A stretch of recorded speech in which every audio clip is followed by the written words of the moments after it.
This is Pittsburgh's Action News 4 with breaking news. Chaos and panic at a local steel facility when the Clairton Coke Works was rocked by an explosion this morning at coke oven batteries 13 and 14, killing at least one person and injuring nearly a dozen more. One person remains unaccounted for right now. Right now, we can tell you the person who was killed has been identified as Timothy Quinn. Here's his picture, 39 years old. His sister, Tricia, confirming that information to Pittsburgh's Action News 4. Now, live on KDKA TV and streaming on CBS News Pittsburgh, this is the KDKA TV Evening News. We're continuing to follow breaking news. An explosion at U.S. Steel's Clairton plant that left one person dead and multiple others injured. Tonight, one person is still unaccounted for. Thanks for being with us. I'm Ken Rice. We have just learned that the Allegheny County Health Department is lifting its stay indoors advisory. That was a precaution, but the county says it did not see air pollution levels exceed guidelines in the wake of that explosion. KDK crews have been on the scene since we first learned of the incident at the Clairton plant this morning. Let's bring in Ricky Sayer now with the latest on what's happening there. Ricky. KVUE News at 6 starts right now. Good evening, everyone, and we start KVUE News at 6 following developing news out of North Austin, where police say someone shot and killed 3 people in broad daylight in a Target parking lot. Well, police say the suspect is in custody. Now, this happened at the Target on Research Boulevard near Olin Road. KVUE's Tony Plahetsky joins us now, and Tony. On your side, this is Fox 7 Austin News at 9. Good evening and thank you for joining us. I'm Alec Nolan in for Mike Warren. We're continuing to follow breaking news from a deadly shooting that happened outside of a North Austin Target this afternoon. Fox 7 Austin's Jenna King joins us live from the scene with the latest. Jenna. Good morning, and thank you for joining us on the air and streaming on WUSA 9 Plus. I'm Annie Yu. And I'm Wisdom Martin. We are interrupting regular programming to bring you breaking news from the White House as President Trump provides an update on his federal D.C. crime and beautification efforts across the district. Sources tell WUSA 9 an announcement to deploy the National Guard could be imminent. This, of course, is news that we have been following for you throughout the morning on Get Up DC. 7 News on your side at 4 starts now. I'm announcing a historic action to rescue our nation's capital from crime, bloodshed, bedlam, and squalor, and worse. This is Liberation Day in D.C., and we're going to take our capital back. We're taking it back. Under the authorities vested in me as the President of the United States, I'm officially invoking Section 740 of the District of Columbia Home Rule Act. You know what that is? And placing the D.C. Metropolitan Police Department under direct federal control. Strong words and stronger action from President Trump from the White House briefing room podium. The president placing MPD under federal control and deploying the National Guard to combat crime in the district. News 4 at 11 begins with breaking news. That breaking news just hours from now, National Guard troops are expected to be on the ground right here in the district in the nation's capital. They are all part of President Trump's unprecedented takeover of law enforcement in D.C. Thanks for joining us tonight on News 4 at 11. I'm Sean Yancey. Right now, signs of federal enforcement on this first night of the takeover have been sparse, but White House leaders said boots will be on the ground sometime tomorrow. Now, this is all part of the stunning announcement the president made this morning. You're watching 14 News, the Tri-States news and weather leader.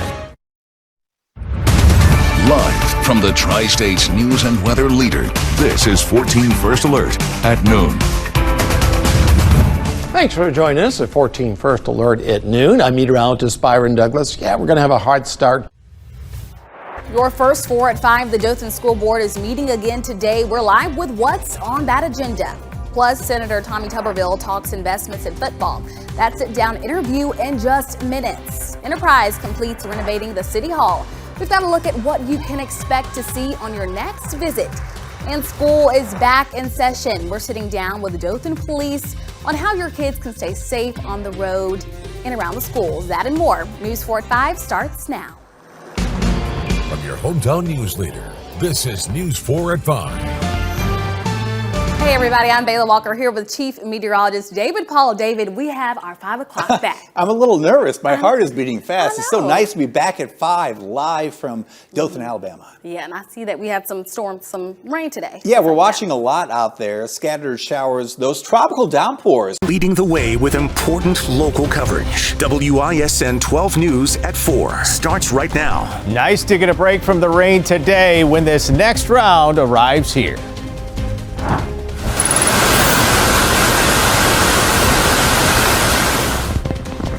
Also right now at 4, the unforgettable images, historic rain and flooding with far-reaching effects.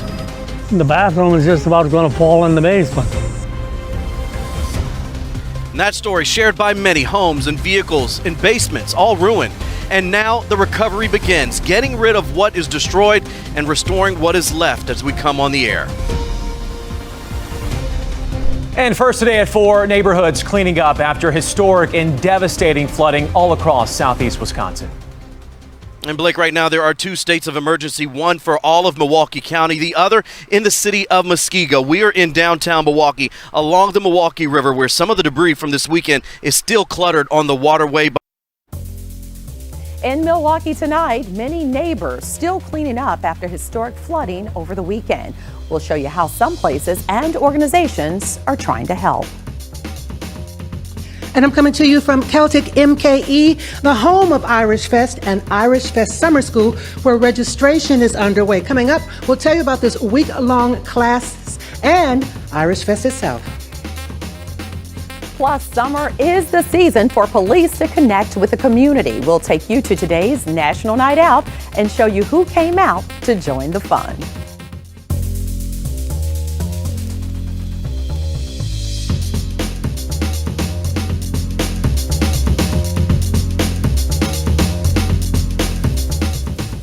Welcome to Milwaukee Tonight. I'm Andrea Williams. I'm so glad to be with you this evening, though I know it's been a tough few days for so many.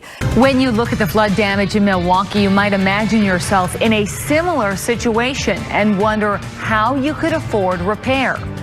Tonight, what you need to know about preparing for the worst. And Oshkosh city officials are proposing changes to the train ride at Menominee Park in order to keep it running. We're going to show you what's being planned. Balanced news and severe weather coverage. This is Fox 11 News at 9. This flooding event, it's very significant. It's something that Milwaukee hasn't seen in perhaps a decade or more. Over the weekend, you may have seen the images of cars submerged in water, flooded streets, and damaged homes. Now some in northeast Wisconsin are asking if they're covered should such an event hit closer to home. It's good to know what you have now, not later. Tonight, we look at how Milwaukee is cleaning up and what you need to know insurance-wise about flooding. Good evening, everyone, and thanks for joining us tonight at 9. Governor Tony Evers declaring a state of emergency for Wisconsin following this weekend's severe weather.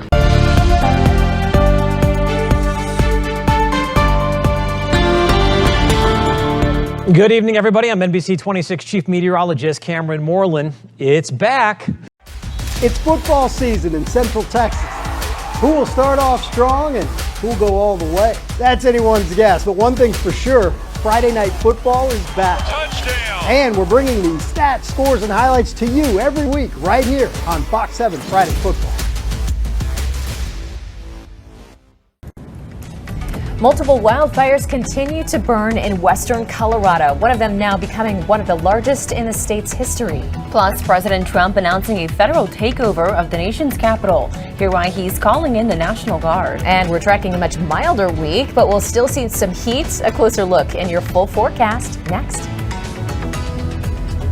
Always live from the heart of downtown Colorado Springs, you're watching KRDO 13 News at 4 p.m.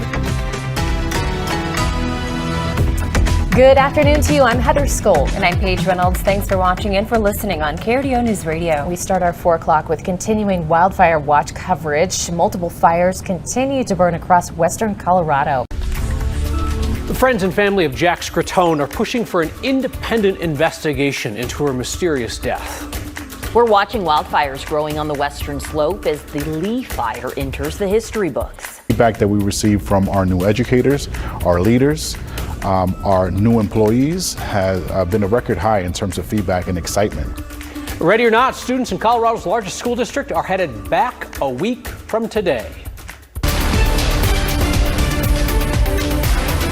9 News at 9 starts right now.